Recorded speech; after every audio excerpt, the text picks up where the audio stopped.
Hello everyone, today we will continue the lab 3. It's about shell scripts in Linux and Unix. Today we will have 4 objectives. First is the Unix-Linux shell command and usage. The second is basic shell script programming. The third is processing exist status. And the fourth is web page publishing. So let's begin our class today. The first is the Unix-Linux shell command and usage. Sometimes user will try to custom their Linux systems to whatever system they are familiar with, and recall the alias. You can changing the meaning of commands or create new commands.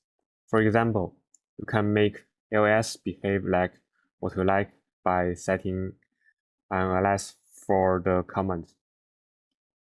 For example, you can type ls.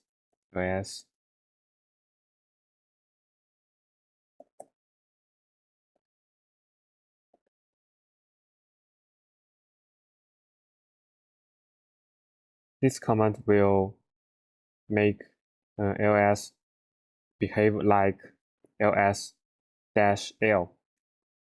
So let's just try ls first. You can see the output is like this, and after we input this in the shell,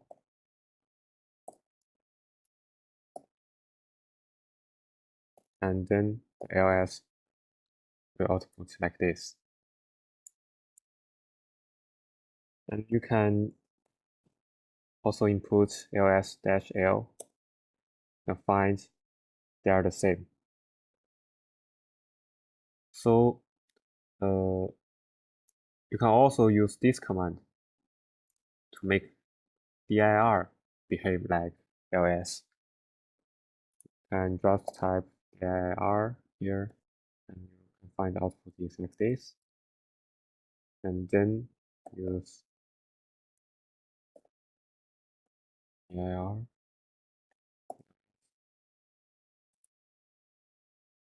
And just type dir. You can find dir also have the output of ls-l. And if you want to define many ls at the same time, you can use a batch file. For example, you can place all your alias into one file, my alias, and you can execute this file contain useful alias by typing source my alias, and you can have all your change.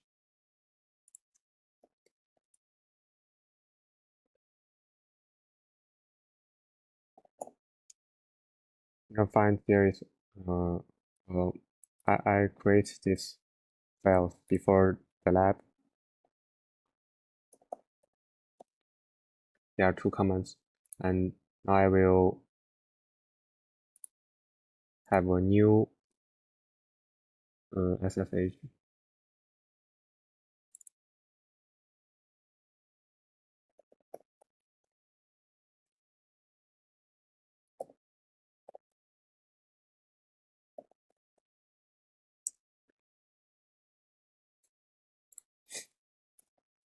You can find in the new session ls perform is the default ones, not the ls-l one.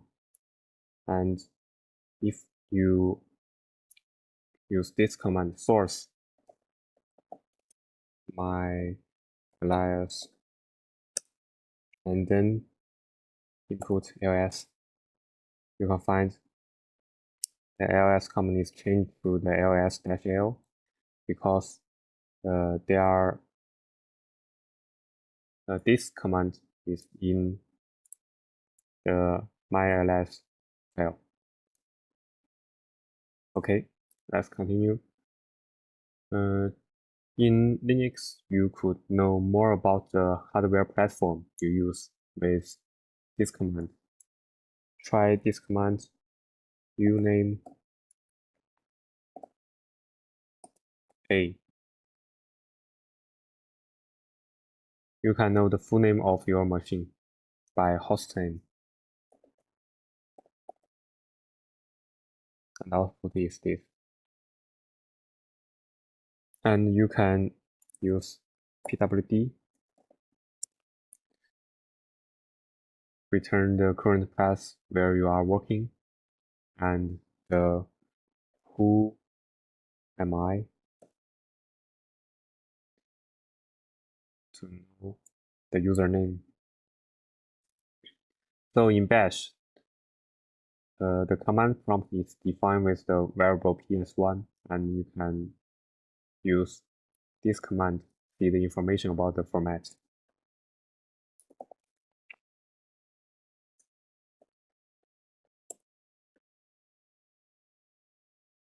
And in Apollo, you would see something like this,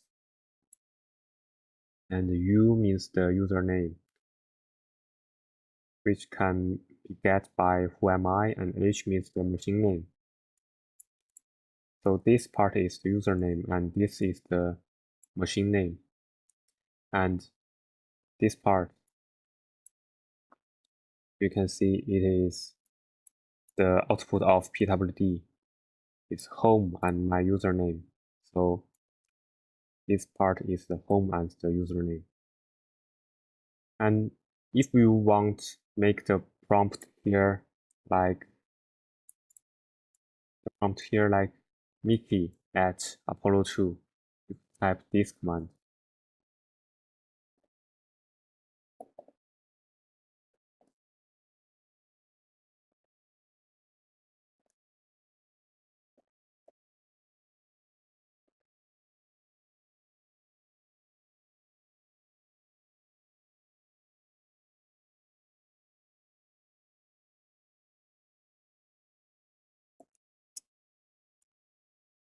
Okay, you can find the prompt is changed to Mickey at Apollo. And if you want to make the prompt like this type, you can use this command. And make prompt like this, use this command.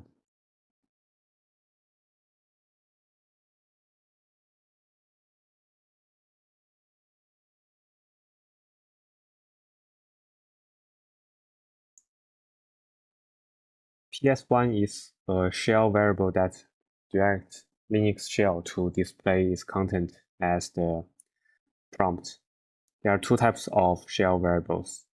There are the global variables and local variables.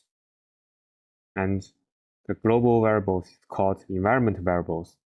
It's important because it can be created via the export command in Bash and converting a local variable into a global variable. The environment variable can be accessed and modified in regular manner, and you can also remove the environment variables by export command. And you will need to use the command set environment instead of set to modify an environment variables in CSH. And recall that we have made use of a special variable called path in lab 1 by executing export path. In the lab 1, there are variables path. So it's about how to execute the A point out. So if we want to execute this file, we need to use A point out. And we cannot only use its name to execute it. You can find there is an arrow bash command.fun. But if we type in this export as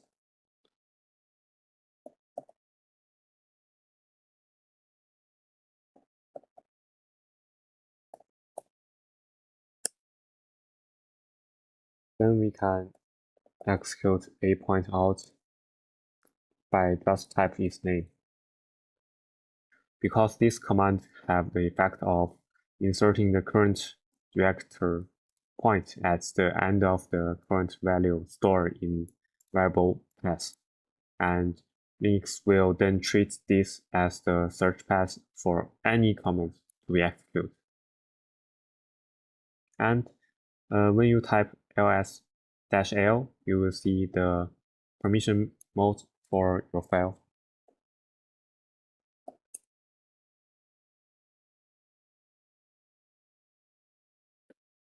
So if you see some error, you can reload the session.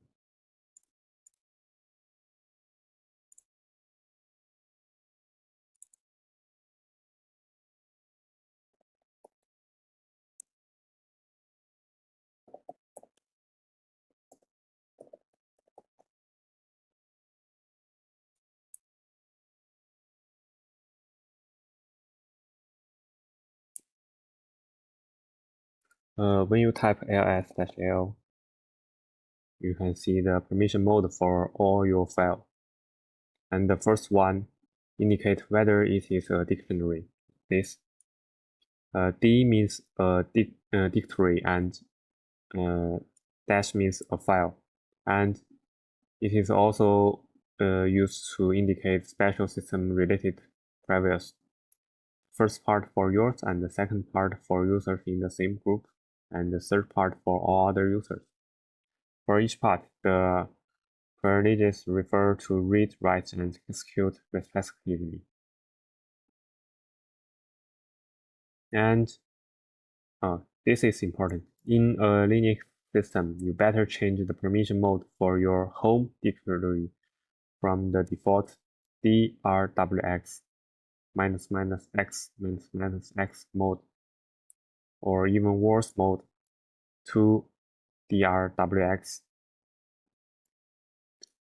this mode. With change mode command chmode 700, the parameter for chmode is expressed in octal, and 1 octet for each part, so that 7 means rwx and 5 means r-x.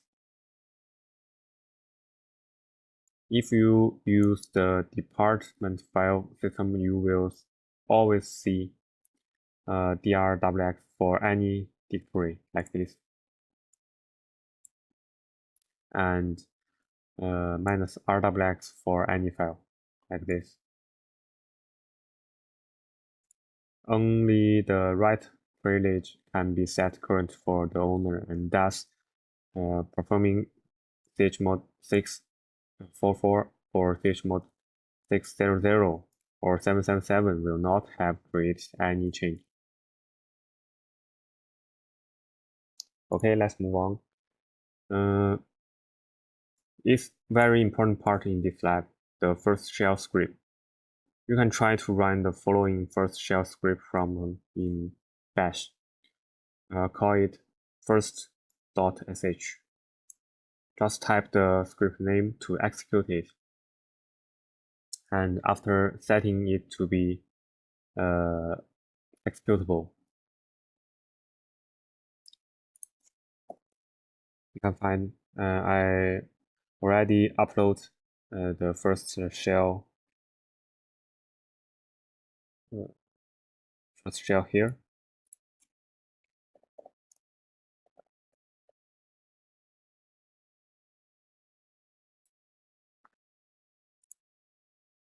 Okay,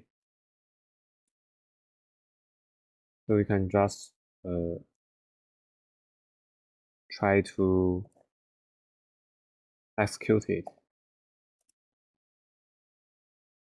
You can get output like this. And if you cannot get this output, use this command. You may see error. Then you need to use this command. DOS to Unix first. then you can get output like this. This is because if you merely copy it from the PDF file, you need to watch out for difference in quotation symbol and for M characters when you make the copy. Before you try to run it, this is no more happens when the files are moved across from Windows system to Linux system, and each text lines in Windows end with M and L, but in lines in Linux end with just L. So there's an extra M in the view of Linux when a file created under Windows is moved or copied over. And this is one major reason that a correct shell script program cannot run in Linux. Yeah, then you need to use this command.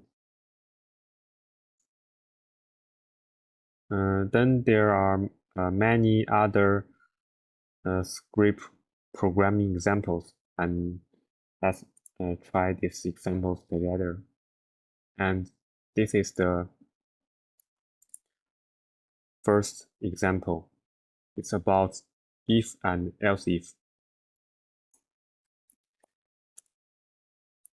So I named this program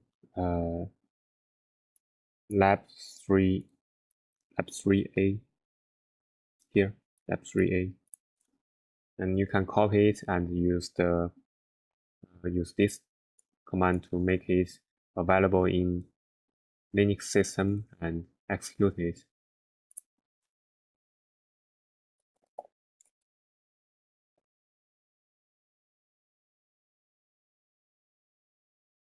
And you'll find the first line is there is a bug here. Could you debug it? Let's just try to run it.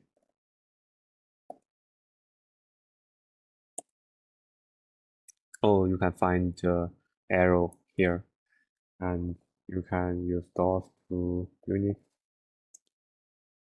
lab 3A sh. So converting the file to Unix format and then execute it, and you can find it's just typed what. This is because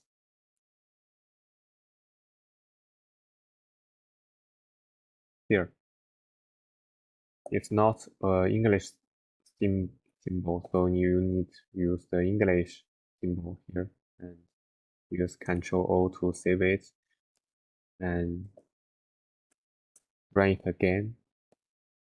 Now find what was your score, and you can type 99, for example, and find you get a score of 99, and you have A grade. So let's read the code here line by line. This line you can get you got a score of, and this is your score. So this output is here, you got a score of 99, and this code means GT means greater than, and GE means greater and equal, and LT means lower than, and LE lower equal, and the EQ means equal, and NE not equal. So this lines of code means your score, if your score is greater than 85, and the score is lower or equal than 100, then you will get output you got an A grade. And else if your score is greater equal than 70, it will output you got a B grade. And else if you lower than 70, you will get output of you better study. So let's try it again. What was your score? You can type 75, and you can get the output of you got a B grade. And if your score is lower, you can get output you better study.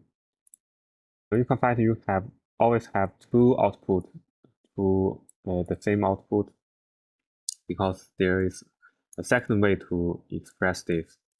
You can use NAND and this symbol to connect multiple testing expression like this. This is the same as this code. Okay, let's continue. The second example is about the case. The case example, let's read it line by line. You can find if we output which project have you performed the worst, and you will type your code here, and the case will compare your code to the case here, and if your code can be found in the case, and it will execute the code after the case. Let's try it.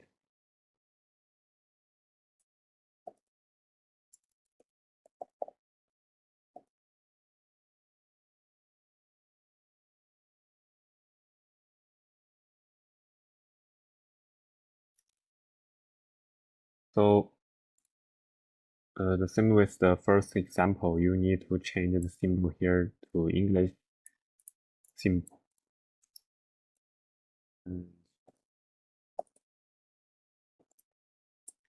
Execute it. So it will ask you what spread have you performed worse, and example count 3, 0, 1, 4. So it will output it is a challenging senior level subject, and its output of here. It is a challenging senior level subject because your code is comp 3 blah blah blah, and if you code start with comp 3 or comp 4, it will output this line. So let's continue to the third example.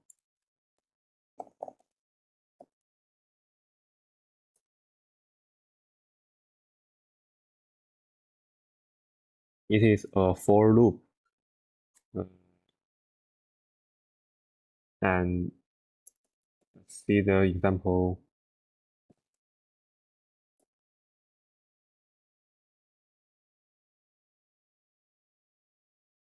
There is a for loop to loop every single code in the course list, and the first course here will be 1011, and there is a if else code, and if the course is lower than 2000, then we'll execute this line.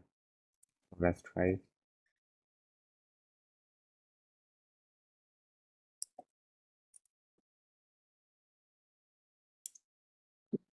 In fact, you can find it is a for loop for all course in the course list, and the first course 1011 is level 1, and the second course 2021 is level 2, and 2432 is level 2.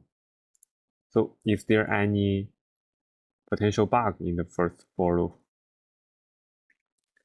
You can see all the cores greater or equal 2000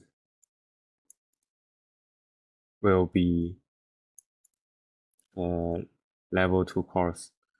So if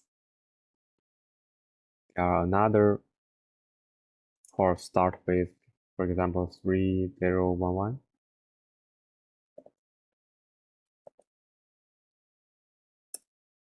you can find even if the course is 3011 and also output is a level 2 class.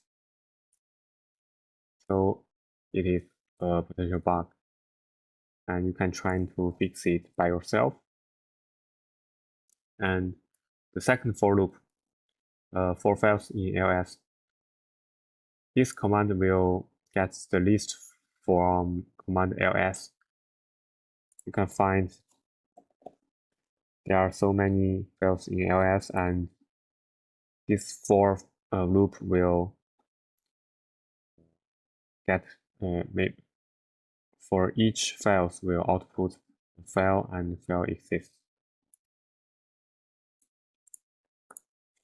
So let's move on.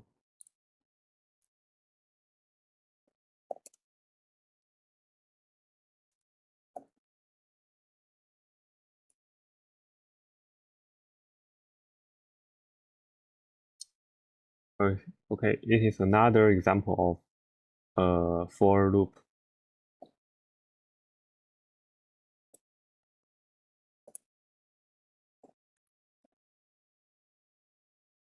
And try to run it and find the first for in this example. It is a for loop for all C file in this directory, and the second for loop is a number loop. Output each numbers from 1 to 10, and if you have code like this, you'll find this number from 1 to 20, and there are 3 numbers in between 2 numbers of them, because there are 3 here. There's a 3 here. And the fourth for loop, you can use a C-style loop. If you use the syntax of this, you'll find it is like C for loop. It's also a loop about numbers from 1 to 10. And the last for loop, you need to argument list. For example, 1, 2, 3, 3. You can find is a list of the argument, and for each argument, it will output one of the arguments is your argument here. Okay, let's continue.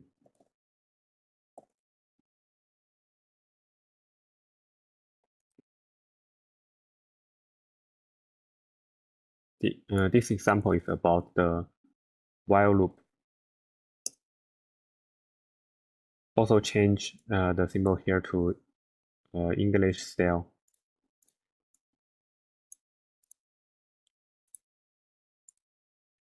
Okay, you can enter a number.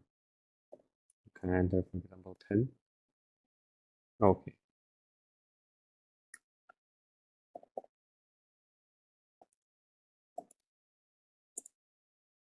I forgot to change code back.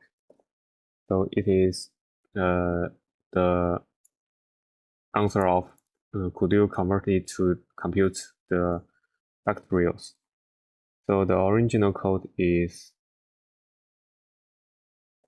like this: sum plus control, and sum is 0. Okay, enter a number, for example 10. So the sum of the 10 number is 55. And you can see this code.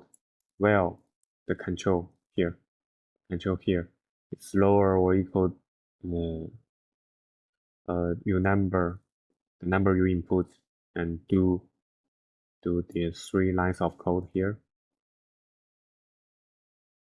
So if you want to convert it to compute the factorials,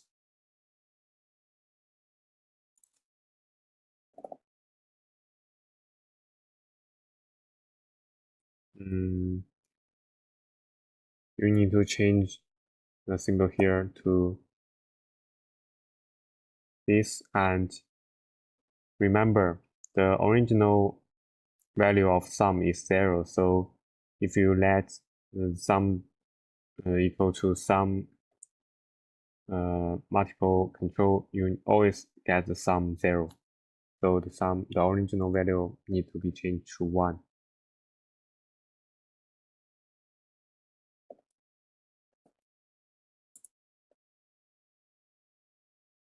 And for example, enter number 4.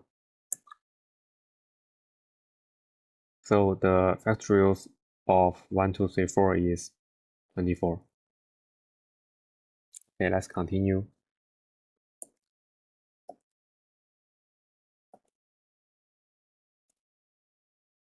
It also gets the sum of numbers, but it use another loop, until loop. You can find the code here until the controller greater than the number you input to the 3 lines of code. For example 10. It also outputs the sum of 10 numbers. Its output is 55. Okay, let's do next example.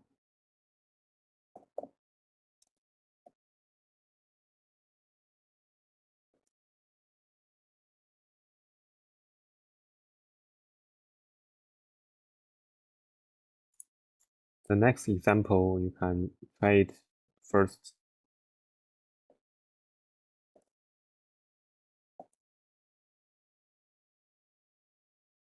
Remember, if you have an arrow like this, you need to use those two Unix and the name of your file.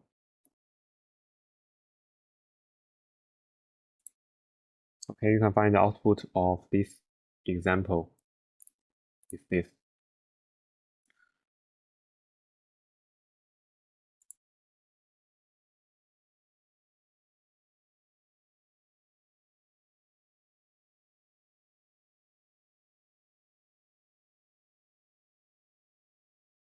For each file in the current dictionary, you can use this symbol to make a loop.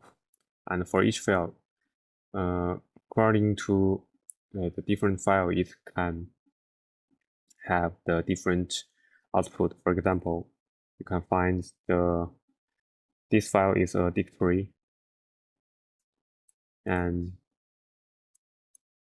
this file hello C is a plain executable file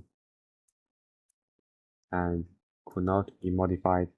There is no file could not be modified.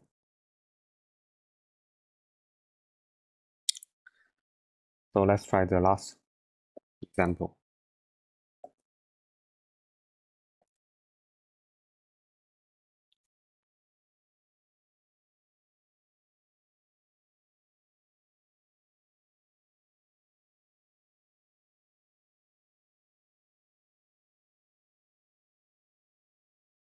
Its output, this script is called and its name and its no arguments because I didn't give any arguments to when executed.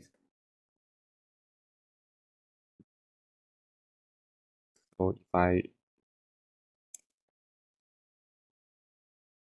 add some arguments, you can find the output. The number of the arguments is 3 because there is 3 arguments, and the first, the last, and the fullest, and the fifth.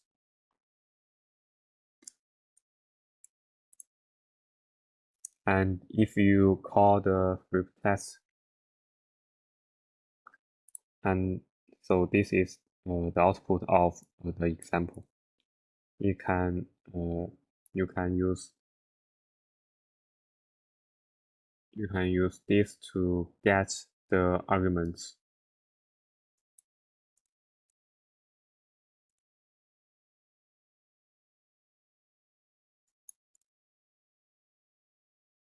Okay, let's continue. Next part is the processing exist status. Is an optional part. After a command or programming terminals, it would return an exist status, and its number between 0 and 255.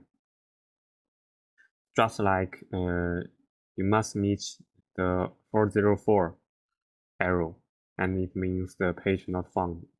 In Linux system, is different exist status is like the 404, and you can use a shell variables this to store the exist status of command or process just execute. Let's try this part of command. Yes. Then echo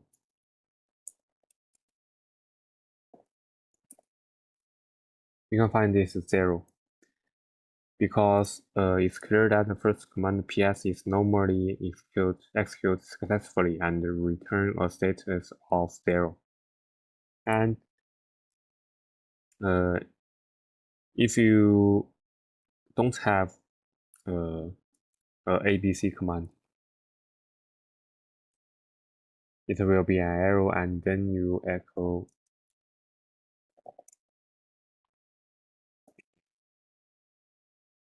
you can find it will be output 1 to 7, and the error is command not found, and the exist status is 1 to 7.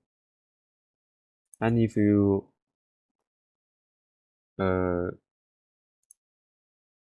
input this command again, you can find the status is 0 again. It is interesting to see that the third execution of echo to check the status give you 0 for the unknown command, because the second checking this checking line is successfully, so the second echo in the example above, therefore the status is 0. And there's another example about the exist status called lab3ac. You can upload these files to your system.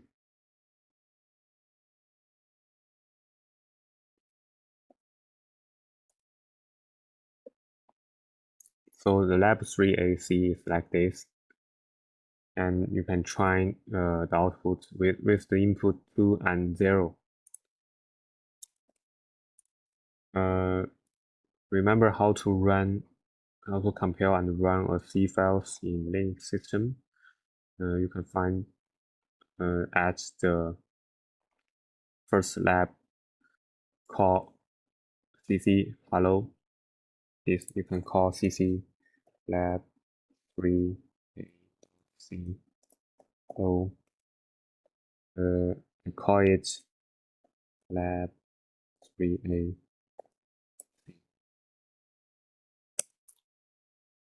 Then you run the lab 3a. It will ask you to enter a number.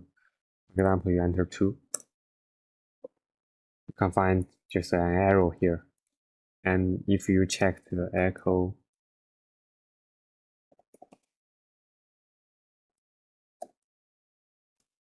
it is 139. And for segment fault error, the exist status is 139. You can find the error if here is a segmental files and the status is 139.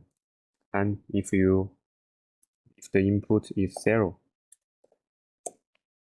it is floating point exception, and the exist status is 136. It means it's a argument error give an exist status. And you have the freedom to decide on the status of a program. If you consider that your program does not terminate successfully, you can return some specific number. For example, there is another C files lab3 lab3bc.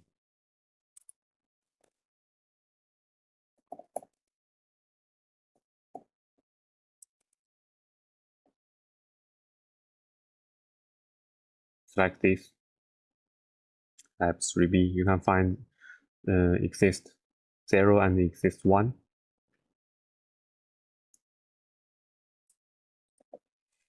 And also use cc lab o lab3b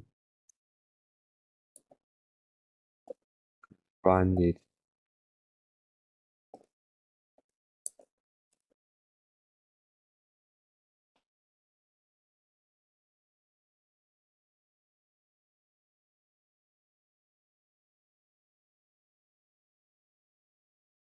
Run it with arguments like 99. You find it have output your number is 99 and your number is not prime. And you can check the exist status is 1. The exist status is set to 1 when your number is not prime. And if your number is prime, like 7, then find output is your number is 7 is prime and the exist status should be 0, and check it and find the status is 0. So that's it. And there's another example about the copy. This example is about the copy file. You can try to run it by yourself and check the existing status.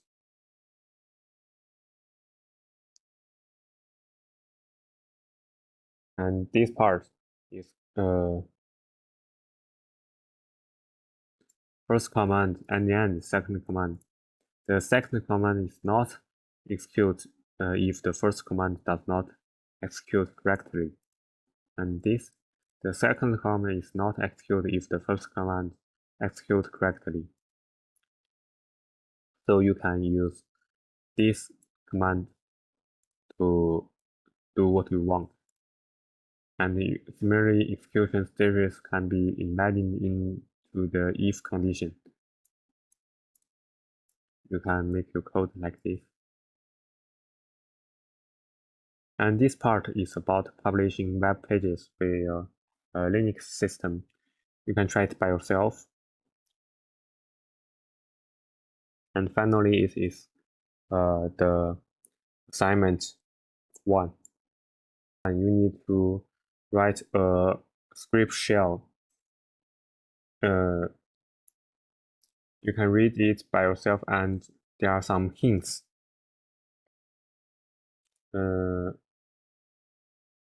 First, you need to split the department file and the employee ID by check the employee mark.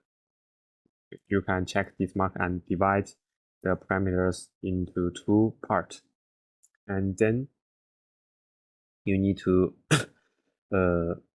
read data from employee.data and store some data and store each employee in each department and make a loop like we just told, make a loop about the employee and find the employee in all departments.